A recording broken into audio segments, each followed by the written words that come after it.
Ma'am तो क्या क्या डाइट है जो डायबिटिक नेफ्रोपैथी वाले पेशेंट्स को लेना चाहिए, नहीं तो जो रिकरेंट बार बार हाइपोग्लाइसेमिया में जाते हैं उनके लिए क्या डाइट होना चाहिए? जनरल डाइट तो मैं कहूँगी कि जो डायबिटिक डाइट है, डायबिटिक डाइट हम ब्रॉडली ऐसा उसका एक तत्व या प्रिंसिपल ये कह सकते हैं कि आप कार्ब्स को कम करो। जो रोटी में है, चावल में है वगैरह है, वो कार्ब्स को कम करके कॉम्प्लेक्स कार्बोहाइड्रेट्स या ज़्यादा वेजिटेबल्स या फिर जो भी है अनपॉलिश्ड ओके। धान या दालें हैं या चना है, ऐसी चीज़ें ज़्यादा उसमें ऐड करें और प्रोटीन्स बढ़ाएं। हालांकि non vegetarian proteins are better, फिर भी अगर बाय हैबिट वेजिटेरियंस हैं तो आप ये सब इंक्लूड कर सकते हो। दालें हैं, मिल्क है या फिर चना वगैरह, सोयाबीन, ये सब आप ओके। इंक्लूड कर सकते हो।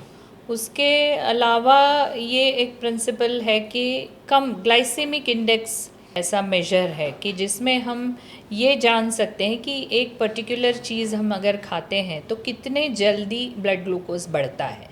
तो ये ग्लाइसेमिक इंडेक्स एक बहुत इम्पॉर्टेंट इंडिकेटर है, बहुत सारी और चीज़ों के साथ। जैसे हम या आम खाएंगे, एक मीठा आम खाएंगे तो there will be a sharp rise, बहुत बड़ा एक पीक आ जाएगा आपका, तो हाई ग्लाइसेमिक इंडेक्स है। तो ये ऐसे हाई ग्लाइसेमिक इंडेक्स चीज़ें हमने जहाँ तक हो सके कम इस्तेमाल करनी चाहिए। जो मॉडरेट ग्लाइसेमिक इंडेक्स फ्रूट्स है वो इस्तेमाल करनी चाहिए। वैसे ही हम बाकी चीज़ों में भी कहेंगे कि अगर आप थोड़ा चावल और ज़्यादा राजमा खाते हो तो आपका उतना शार्पली नहीं बढ़ेगा, है ना। तो उस तरह से हमेशा ये कोशिश होनी चाहिए कि मॉडरेट ग्लाइसेमिक इंडेक्स की चीज़ें खाएं, उसमें कार्ब्स कम हो, ज़्यादातर प्रोटीन हो। लेकिन अगर नेफ्रोपैथी हो जाती है सिग्निफिकेंटली, लाइक स्टेज 3 पे चली जाती है, ज़ीरो से धीरे धीरे चल के स्टेज उसका बढ़ जाता है, क्रिएटिनिन बढ़ने लगता है, तो उस अवस्था में हमको प्रोटीन कम करना पड़ता है। ओके। उस अवस्था में नहीं कम करने से, क्योंकि प्रोटीन का जो जो एक्सक्रीशन वगैरह वो चीज़ें सब ठीक से हो नहीं पाती है, और फिर इसलिए हमको उस स्टेज में प्रोटीन्स कम करना पड़ता है। तब तक तो ज़्यादा प्रोटीन्स लेना ही अच्छा है। उसके बाद हाइपोग्लाइसीमिया अगर होता होगा तो उसमें ये ध्यान रखना चाहिए कि छोटे छोटे मील खाएं, लेकिन ज़्यादा वक्त खाएं, ज़्यादा ओके, हाँ। टाइम खाएं। जैसे ब्रेकफास्ट हो गया, उसके बाद में लंच अगर आप 12-1 बजे करते हो तो वो बीच का जो टाइम है उसमें आप अगर हेवी एक्सरसाइज करते हो, घर के काम करते हो, तो उस वक्त में आपको हाइपोग्लाइसेमिया हो सकता है।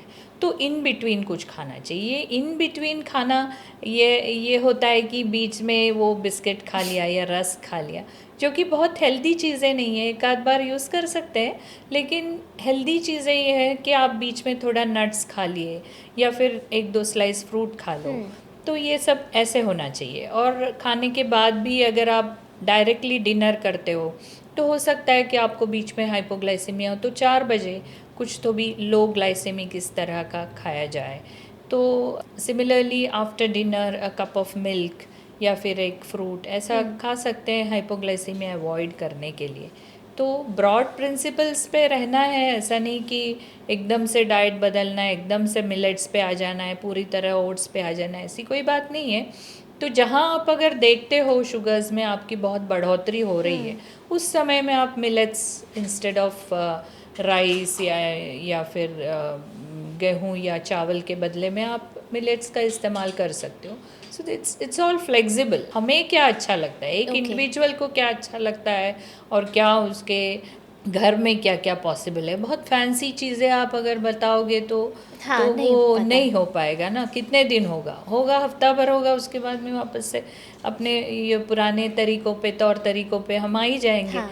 तो ऐसा बदलाव लाया जाए कि जो टिके, जो सालों साल टिके और मरीज़ के लिए भी कंफर्टेबल हो और फैमिली के भी लिए भी कंफर्टेबल हो। तो डाइट के बारे में बहुत रिजिड नहीं होना चाहिए, ये ब्रॉड प्रिंसिपल समझने चाहिए। इसमें वो सीजीएम का बहुत फ़ायदा होता है, जो continuous control. Glucose monitoring system साल में एक बार लगाओ तो इंडिविजुअल को ही पता चल जाता है कि कहाँ मेरा बढ़ता है, क्या खाने पे मेरा बढ़ता हाँ। है, कहाँ मैंने घटाना चाहिए। तो वो इंसाइट आने के लिए वो एक अच्छी टेस्ट होती है। तो कई बार मैं रेकमेंड करती हूँ, स्पेशली पोस्ट ब्रेकफास्ट राइज हम बहुत देखते हैं। तो आजकल हम ये कहते हैं कि पहला मील प्रोटीन मील हो, एग वाइट्स या जो भी है प्रोटीन, पल्सेस दाल या स्प्राउट्स, ये सब आप विथ सैलड्स यूज़ कर सकते हो as your first meal, okay which is very very beneficial. ये जो फर्स्ट ग्लूकोज राइस आता है, ग्लूकोज का सर्ज आता है या पीक आता है, उसको हम कम कर सकते हैं। ओके